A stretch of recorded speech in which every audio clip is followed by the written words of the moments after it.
বিসমিল্লাহির রহমানির রহিম।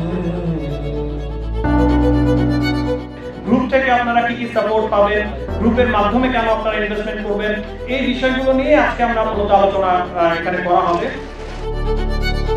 তাদের কাজে লাগবে যে কিভাবে আমাদের ইনভেস্টমেন্টের জন্য রেডি হওয়া উচিত। ইসলামিক শরিয়াতে তিনটা ইসলামিক ফাইন্যান্সের যে তিনটা মড আছে,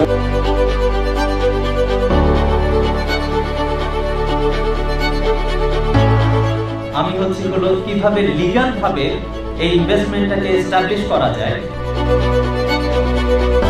আমি আসলে এই প্ল্যাটফর্মের শুরু থেকেই একজন বিনিয়োগকারী হিসেবে আছি। আমি নিজেও একজন ব্যবসায়ী।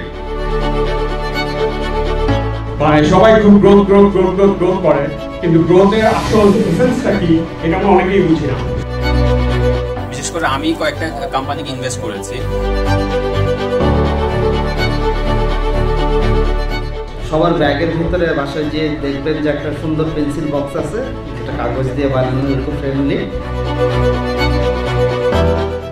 এই উদ্যোগটা আমার খুব প্রশংসনীয় মনে হয়েছে, কারণ